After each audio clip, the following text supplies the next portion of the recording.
quand je suis en relation avec quelqu'un, j'ai pas toujours conscience que je suis actrice de ce qui se passe dans la relation. Et j'ai même souvent l'impression que c'est l'autre qui va déterminer la qualité de la relation qu'on a. Ouais. Et que, par exemple, la relation, elle serait plus agréable si l'autre, il était plus à l'écoute, ou plus clair, ou plus respectueux. Raphaël est ma fille, elle a 24 ans, et depuis quelque temps, elle s'intéresse à ma profession. Elle me pose beaucoup de questions sur la médiation professionnelle, sur les thématiques d'actualité et sur tout ce qui touche à la relation. J'ai eu envie de vous partager nos échanges. Voilà. Est-ce que je suis assez motivée pour le faire ou pas? Je dirais que lui dire merci, c'est le minimum. Oui, c'est-à-dire que tu vas avoir tendance à penser que c'est l'autre, en fait, qui détient le pouvoir de rendre la relation agréable. C'est ça. Ou pas, d'ailleurs. Parce qu'en médiation, c'est exactement ce que disent les personnes que je rencontre. Elles m'expliquent que si elles en sont là dans leur relation, c'est à cause de l'autre. C'est l'autre qui a créé la situation. C'est l'autre qui a fait que la situation est maintenant à ce point conflictuelle. C'est l'autre qui a rendu l'échange impossible. Oui, et bien sûr, l'autre pense exactement la même chose. Alors oui, absolument.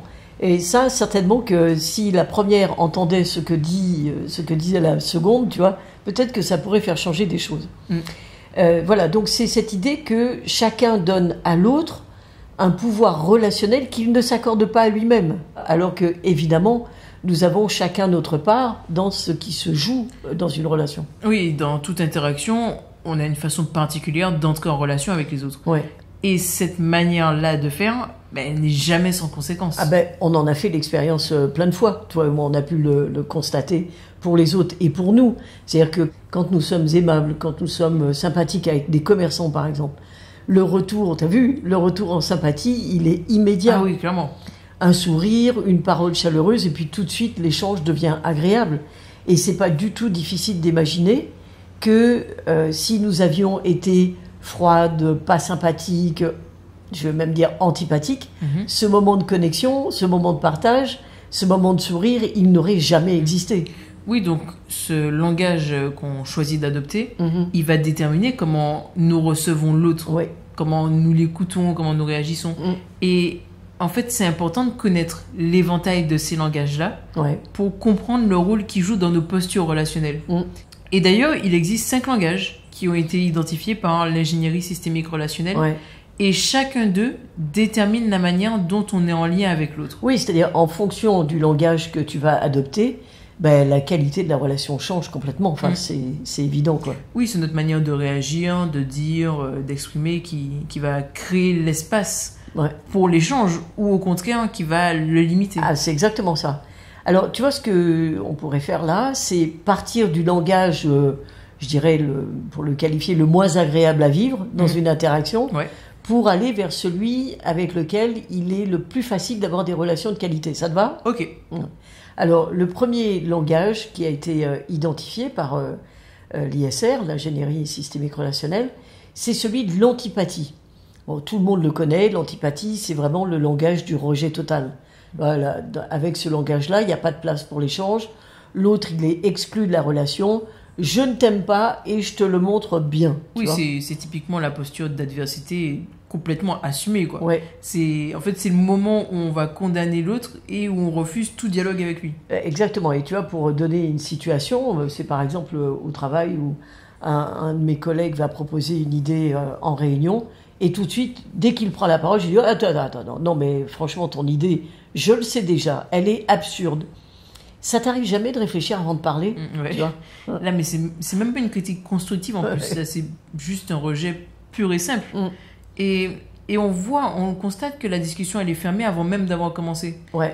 Donc, on est vraiment dans un rejet direct, une fermeture totale au dialogue. Et c'est en ça que l'antipathie, elle va empêcher toute possibilité d'échange, en plus de renforcer les tensions. Ben oui, parce qu'il y a l'émotionnel qui accompagne ce langage et qui n'est pas agréable à vivre. Et il n'est pas agréable à vivre ni pour celui qui le vit, et évidemment pas non plus pour celui qui reçoit. Tu vois. Alors voilà, ça c'est l'antipathie. Ensuite, il y a la mésopathie. Alors elle est peu connue parce qu'elle a été identifiée récemment dans l'ingénierie systémique relationnelle. C'est un néologisme en fait qui a été créé par Jean-Louis Lascaux pour désigner cette posture intermédiaire entre l'antipathie et la sympathie. Oui, c'est ce moment où je veux montrer que je comprends, mais alors qu'en fait, je réprouve, quoi. Voilà, exactement. C'est-à-dire qu'il y a une posture morale derrière, tu vois. Je comprends, mais c'est pas bien. Je comprends, mais ça ne se fait pas. Ou ça peut être encore, tu vois, avec tout ce qu'il a fait pour toi, regarde maintenant à quel point tu es ingrate. Tu vois, il y a vraiment quelque chose de moral, en fait. Et contrairement à l'antipathie, d'ailleurs, la mésopathie, c'est pas un rejet total de l'autre. Non. Parce qu'elle contient une forme de compréhension, mais en fait, cette compréhension, elle va être limitée par la réprobation. Ouais, c'est ça. Donc, après l'antipathie, la mésopathie, on a la sympathie. Ouais. Et là, c'est un autre état d'esprit, en fait. Ouais. C'est l'adhésion, le soutien. Oui, parce que c'est pas seulement que je suis d'accord avec toi, c'est je suis avec toi, tu vois. Je partage ton point de vue, je le valide, je l'encourage. Toi et moi, on est dans l'alliance, dans la connivence, tu vois. Oui, c'est le langage du moi aussi, oui, si je peux dire ça comme ça. C'est-à-dire que tu te plains d'un collègue, je le critique avec toi. Ouais. Tu te sens blessé, je prends ta défense. Tu es heureux, je ris avec toi. En fait, c'est chaleureux, quoi. C'est agréable, mais ça peut aussi être enfermant. Oui, parce qu'en fait, dès que je me place en sympathie, bah, tu comprends bien que je perds de la distance, en fait. Ouais. Je suis dans une adhésion émotionnelle, affective. Et évidemment, quand je suis trop dans l'émotion avec l'autre, eh bien, je ne suis plus en mesure d'évaluer ce qui se passe, je dirais rationnellement, dans cette relation, tu vois, avec le plus de clarté possible. C'est pas possible, en fait. Bon, ça veut dire que ça nous emmène au langage suivant, qui est l'empathie. Ouais. Et c'est sans doute le langage relationnel qui va être le plus valorisé aujourd'hui, parce qu'on l'associe souvent à la bienveillance et à l'attention portée aux autres et à l'idée de se mettre à la place de l'autre pour ressentir ce qu'il ressent. C'est ça. Et comme tu dis, c'est très valorisé. C'est enseigné à l'école, tu vois, par exemple. C'est enseigné en entreprise. Et d'ailleurs, les expressions qui sont liées à l'empathie sont très connues.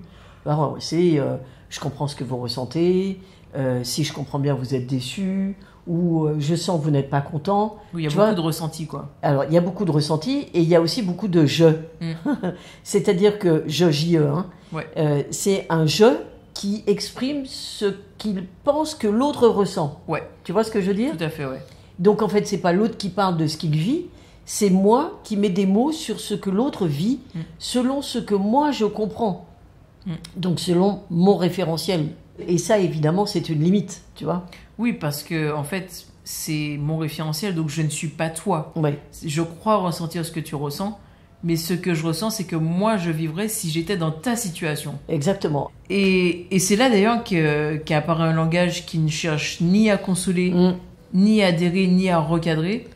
C'est l'haltérocentrage. Ouais, parce qu'en effet, là, il ne s'agit ni de rejeter, ni de juger, ni de se projeter dans l'autre. Il s'agit de reconnaître que l'autre est unique. C'est évidemment en lien avec l'altérité. Et cet autre, il est unique par son vécu qui lui est propre, par ses propres émotions. Il n'y a pas de fusion émotionnelle, en fait. Oui, c'est une posture qu'on peut qualifier de rigoureuse, en fait, et méthodique. Oui. Parce qu'il ne s'agit pas d'être bienveillant ou d'essayer de faire plaisir. Mais en fait, il va s'agir d'accueillir l'autre sans le transformer, tout en l'aidant à réfléchir et à clarifier ses idées. Oui, exactement. Alors, c'est un travail... alors, c'est vrai qu'on ne l'a pas dit, ni toi ni moi, là. C'est également un langage qui a été identifié par l'ingénierie systémique relationnelle, identifié par Jean-Louis Lascaux. C'est un travail avec les outils de l'haltérocentrage. Et tu vois, quand je dis ça, je pense évidemment à la restitution de sens. Oui, bien sûr. Restitution de sens qui fait beaucoup transpirer les étudiants pendant la formation à la médiation.